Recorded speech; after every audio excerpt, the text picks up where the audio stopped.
100% 바이오 기반의 소재입니다. 버리기가 어려워지고 분해가 잘 안 되고 폐기하기도 어렵고 그래서 이제 좀 어려운 길임에도 불구하고 포기하거나 그럴 수는 절대 또 없었다라고 생각합니다.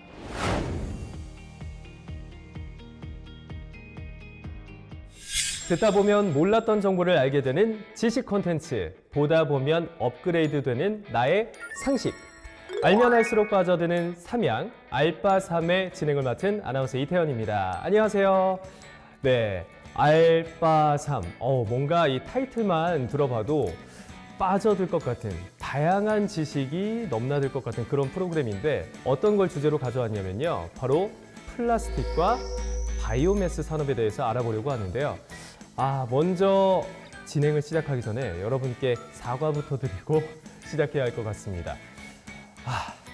분송합니다. 네. 제가 문과라서 죄송합니다 라고 인사를 드렸는데요. 사실 저는 이런 플라스틱이나 바이오매스 같은 이공계 관련 단어를 좀 듣다 보면 뭔가 몸이 경직되기도 하고 사실상 부담감을 갖기 마련입니다. 그래서 오늘 저에게 도움을 주실 든든한 지원군을 모셨는데요. 대단하신 분 모셨습니다. 삼양의 임준섭 팀장님 모시고 이야기 나눠볼게요. 안녕하세요. 안녕하세요. 저는 삼양그룹 화학연구소에서 근무하고 있는 산업바이오 프로그램의 임준섭 팀장이라고 합니다. 굉장히 잘생기셨어요. 오늘을 위해서 이렇게 가르마를 이쪽으로 이렇게 타셨나요? 아닙니다. 항상 가르마는 이렇게 타고 다니고 있습니다. 네. 자, 제가 이제 팀장님께 좀 여쭤보고 싶은 게 있는데요. 오늘 주제가 플라스틱입니다. 네. 그렇죠? 인류는 플라스틱 하면 사실상 빼놓고 얘기할 수가 없는데 구석기부터 해서 신석기, 청동기 시대, 그리고 또 철기 시대를 거쳐서 이제는 우리가 플라스틱의 시대에 살고 있다라고 이야기해도 과언이 아닐 겁니다. 자, 그런데 이 플라스틱 대체 언제 탄생한 건가요? 1910년에 들어와서는 페놀과 포름알데하이드라는 물질을 이용해서 베이크라이트라는 고분자가 합성이 되게 되는데 그 베이크라이트라는 고분자가 현재까지는 알려진 바로는 인류상에서 가장 오래된 그 인공 고분자라고 할 수 있습니다. 1930년대에 들어오면 이제 저희가 익히 알고 있는 그리고 현재까지도 많이 사용하고 있는 나일론이라든지 폴리우레탄, 폴리에틸렌 이런 범용 고분자들 그리고 엔지니어링 플라스틱이라고 하는 그런 물질들이 발명이 되기 시작했습니다. 네. 아니 폴리우레탄이랑 나일론은 제가 이제 좀 스판기 있는 옷을 좋아해가지고 옷 살 때 이게 함유량이 어느 정도 있나 항상 체크하는 소재인데 네네, 맞습니다. 그것도 그냥 전 단순히 실이라고 생각했는데 이게 네. 플라스틱이었어요? 플라스틱이라는 물질을 이제 가늘고 길게 뽑아낸 게 섬유라고 생각을 하시면 될 것 같습니다. 플라스틱 하면 그냥 단단한 물질인 줄 알았는데 탄성을 또 가지고 있군요. 그렇죠. 그래서 쓰임새가 조금씩 다르죠. 이후에는 1950년대에 들어와서 굉장히 이제 대량 생산이 가능하고 원가 경쟁력이 생기다 보니까 저희가 알고 있는 플라스틱들이 굉장히 많은 분야에 그리고 실생활에까지 사용되기 시작했다고 볼 수 있습니다. 그러면은 그 전에는 유리나 아니면 철이나 이런 것들이 많이 사용됐겠지만 그걸 플라스틱이 좀 많이 대체하게 된 거군요. 유리와 같이 뭔가 투명한 거를 만들 수 있기도 하고 철과 같이 단단한 것도 만들 수 있기 때문에 거기다가 이제 플라스틱은 그 철과 유리가 가지고 있는 무게, 좀 무겁다라는 것을 굉장히 가벼운 소재로서 대체를 할 수 있기 때문에 훨씬 더 많이 널리 사용되고 있다고 지금까지도 볼 수 있습니다. 아마 말씀해주신 이 플라스틱의 다양한 특성과 장점, 내구성도 좋고 가볍기도 하고 대량 생산 때문에 가격도 저렴해졌기 때문에 많은 산업 곳곳에서 사용되기 시작했을 텐데 네. 그러다 보니까 우리 인류와는 이제 떼려야 뗄 수 없는 그런 소재로 각광받게 된 것 같습니다. 맞습니다. 그런데 이제 많이 사용이 되다 보니까 또 요즘 최근에 환경오염의 주범으로 꼽히고 있어요. 이 부분에 대해서는 어떻게 생각하시나요? 역설적이다라고 생각을 할 수가 있는데요. 사실 처음에 플라스틱을 만들었을 때 어떤 이유로 만들었냐면 가볍고 단단하고 잘 깨지지 않고 이런 특성을 가지고 만들었는데 오히려 지금은 그런 특성들 때문에 버리기가 지고 분해가 잘 안 되고 폐기하기도 어렵고 쉽게 말해서 그 이전에 말씀드렸던 철이나 유리 같은 경우에는 변형이 쉽게 올 수가 있습니다. 그럼 철은 조금 견디긴 하지만 세월이 지나거나 물에 닿거나 뭐 공기에 계속 노출이 된다라 그러면 녹슬기도 하고요. 유리 같은 경우에는 깨지기도 하고 그런데 플라스틱은 저희가 뭔가 외력을 가해서 부러지거나 그런 건 있어도 가만히 있는 상황에서는 플라스틱 자체가 부러지거나 없어지거나 분해되거나 하지 않기 때문에 굉장히 안정한 물질이다라고 말씀드릴 수가 있고요. 플라스틱이 만약에 굉장히 안정적인 상황인데 얘가 뭐 다른 쪽으로 뭐 어떻게 바꾼다라고 했을 때 안정한 거를 뭔가 불필요한 그 외력을 가해서 바꾸려고 하다 보니까 그런 과정 속에서 나오는 게 이제 불필요한 대기오염 물질이라든지 환경오염 물질들이 나오는 걸로 말씀드릴 수 있을 것 같습니다. 자, 그러면 이 플라스틱 제품에 대해서 이 유해 물질이 발생할 수 있고 소각 과정에서 우리가 걱정하는 뭐 환경 호르몬으로부터 우리가 뭐 자유로울 수 있나 이런 또 문제점들이 계속해서 제기가 되고 있는데 사실상 우리 주변에서 볼 수 있는 대다수의 물건들 뭐 예를 들어서 이 식탁보로 지금 덮어놓은 것도 비닐인데 이것도 플라스틱이잖아요. 네. 뭐 이것도 그렇고 제가 지금 입고 있는 이 옷이라던가 신발 혹은 가전제품들 전부 다 석유화학 제품 베이스라고 할 수가 있는데 혹시나 환경 문제를 생각해서 좀 대체할 수 있는 연료는 없을까요? 대체를 할 수 있는 부분은 한 두 가지 정도가 있을 것 같은데요. 두 가지요. 네. 하나는 뭐 일단은 워낙에 저희가 플라스틱을 미리 많이 만들어 놨었기 때문에 이 만들어진 플라스틱을 다시 한번 재활용하는 네. 그런 방안이 있을 수가 있겠고요. 두 번째는 애초에 플라스틱을 만들 때 생분해가 일어나게끔 하거나 아니면 바이오 기반의 원료를 사용을 해서 그래서 좀 더 친환경적인 플라스틱을 만들거나 하는 방법이 있을 수 있겠습니다. 사실 생분해가 안 돼야 되는 플라스틱들이 있거든요. 네네. 또 그런 부분에 있어서는 바이오 기반의 원료를 쓰면서 요새 굉장히 그 이슈가 되고 있는 탄소 중립과 관련된 부분을 또 저희가 기여를 할 수 있다고 생각합니다. 그러면 탄소 중립과 관련해서 이제 기여할 수 있는 부분이 있다라고 말씀을 하셨는데 그게 바로 오늘의 주제인 바이오매스라고 이야기할 수 있는 거죠? 네, 그렇다고 볼 수 있습니다. 제가 이제 바이오매스 관련해서 좀 자료를 찾다 보니까 관련 검색어에 연관 검색어에 바로 화이트 바이오 뭐 이렇게 뜨더라고요. 네네. 이게 두 가지가 같은 건가요? 화이트 바이오라는 개념이 좀 더 큰 개념이고요.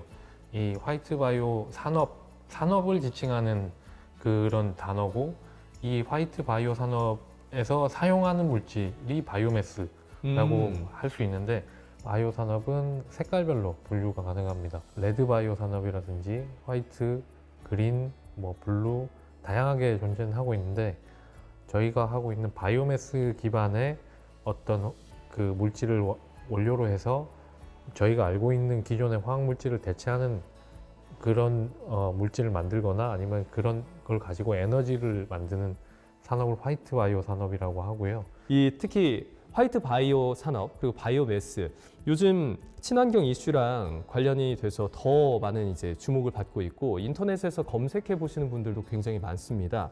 자, 삼양연구소에서도 이 분야에 대해서 집중적인 투자 연구를 하고 있다는데 그 내용을 좀 설명해 주실까요? 네.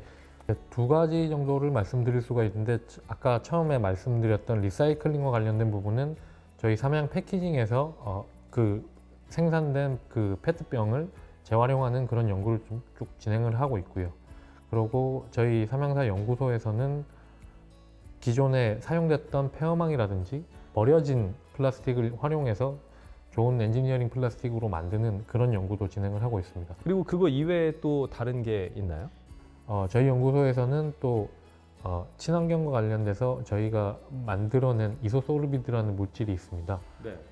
이소소르비드라는 물질을 이용해서 다양한 고분자에 적용을 해서 그 아까 말씀드렸던 탄소 중립과 관련된 부분 실질적으로 도움이 되고자 연구를 진행을 하고 있습니다. 네. 뭐 이렇게 갑자기 훅 지나간 용어가 하나가 나왔습니다. 이제 이소소르비드라고 외국어가 하나가 지나갔는데 뭔가요? 그게? 이소소르비드는 100% 바이오 기반의 원료인데요. 요 앞에 보이시는 옥수수. 그래서 이 네. 옥수수가 여기 놓여져 있군요. 옥수수가 최초의 원료가 되고요. 옥수수를 이제 가공하면서 나오는 전분이라든지 포도당에서부터 이제 만들어질 수 있는 100% 바이오 기반의 소재입니다. 이 이소소르비드라는 물질 자체가 그 기존에 사용되던 그 폴리카보네이트라든지 폴리에스테르라든지 그런 고분자들의 어떤 그 원료로 사용되면서 네. 이제 바이오 기반의 원료를 이용해서 만들어지는 플라스틱이 생성이 되는 그런 상황이고요.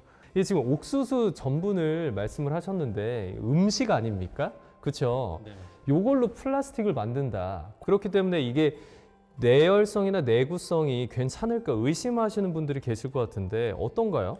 고분자를 잘 아신다는 분들도 이소소르비드에 대해서는 굉장히 의심을 많이 하시는 분들이 꽤 있습니다. 네. 근데 실제로 폴리에스테르라는 그 고분자에 이소소르비드가 활용이 되었을 때 이소소르비드가 들어가면 들어갈수록 내열도가 올라간다는 거는 이미 특허라든지 논문이라든지 굉장히 많은 문헌상에 실질적으로 그 증거가 많은 상황이라고 볼 수가 있고요. 그래서 이런 물성적인 측면과 함께 이제 친환경 물질이다 보니 굉장히 좋은 물질이라고 생각합니다. 어떻게 보면 이런 음식물, 그냥 식품이라고 생각했던 이 천연 소재를 통해서 플라스틱을 생산할 수 있다. 이거 뭐 마법의 재료 아닙니까? 당연히 저는 마법의 원료라고 생각을 하는데 사실 좀 쉽지 않은 그런 길이었는데 저희가 연구를 하면서 사람들을 만나고 하다 보니까 이게 뭔가 바뀌고 있고 그 세상을 좀 뒤흔들 수 있는 가슴이 떨리는 그런 일이다라고 생각을 했었고요. 그래서 이제 좀 어려운 길임에도 불구하고 포기하거나 그럴 수는 절대 또 없었다라고 생각합니다. 요즘 뭐 워낙 산업계 전반적으로 친환경 소재가 대세고 또 이슈 아닙니까? 이 소재가 제대로 좀 활성화되고 앞으로도 계속 인기를 끌면서 좀 개발 수요가 많아질 거라고 기대를 하고 계시나요? 네, 일단은 친환경과 관련된 부분은 저희 뭐 연구소뿐만 아니라 전 세계 저희 그 대한민국도 그렇지만 전 세계적으로도 뭐 핫한 이슈이기도 하고요. 산업계뿐만 아니라 그 이제 연구를 하는 집단들, 대학교라든지 그 연구소라든지 그런 쪽에서도 굉장히 관심을 가지고 접근을 하고 있고 정부 차원에서도 뭐 환경 정책이라든지 아니면 규제 이런 걸 바탕으로 해서 굉장히 산업을 좀 도와주는 느낌이 든다라고 해야 되나요? 그런 느낌을 많이 받고 있고요. 앞으로도 좀 더 발전되고 계속해서 나아가야 될 방향이라고 생각합니다. 네, 오늘 팀장님이랑 말씀을 나누다 보니까 정말 환경에 더 도움이 되는 다양한 소재들이 앞으로도 이 삼양사 연구소 안에서 계속해서 개발되고 또 사람들에게 소개되지 않을까라는 기대감이 생깁니다. 그 중심에 이제 가장 젊은 팀장님이시기 때문에 앞으로도 오랫동안 함께 하실 거라고 기대하겠고요. 자, 오늘 저희 알바삼 이제 첫 시간 플라스틱의 역사부터 해서 바이오매스 산업까지 쭉 살펴봤는데 함께 하신 소감 어떠신가요? 일단은 제가 몰랐던 부분도 있었지만 사실 이소소르비드를 연구를 하면서 가장 크게 느꼈던 부분은 환경과 관련된 부분은 해결을 해야 되는 앞으로도 저희 인류가 가지고 가야 되는 부분이다라고 생각을 하기도 했고요. 그러면서 이제 이 인터뷰라든지 이런 그 미디어를 준비를 할 때 굉장히 좀 제 나름대로도 공부를 좀 더 해본 것 같고 그래서 전반적으로 또 성장할 수 있는 그런 계기가 되지 않았나 생각합니다. 네, 알겠습니다. 지금 이 영상 보시는 분들 중에 뭐 저 같은 문과 출신 이런 뭐 이공계 관련해서 잘 이해도가 이제 없으신 분들도 이 영상 보시면서 플라스틱이라는 게 이렇구나, 바이오매스라는 게 이런 거구나라고 쉽게 이해를 하셨을 것 같습니다. 네, 오늘 이렇게 좋은 말씀, 좋은 정보 전해주신 팀장님께 다시 한번 감사의 말씀 드리겠습니다. 고맙습니다. 감사합니다. 네, 저희는 다음 알파삼 2편을 통해서 또 재미난 소식 가지고 찾아오겠습니다. 오늘 영상이 유익하셨다면 구독, 좋아요, 알림 설정 부탁드려요. 부탁드립니다.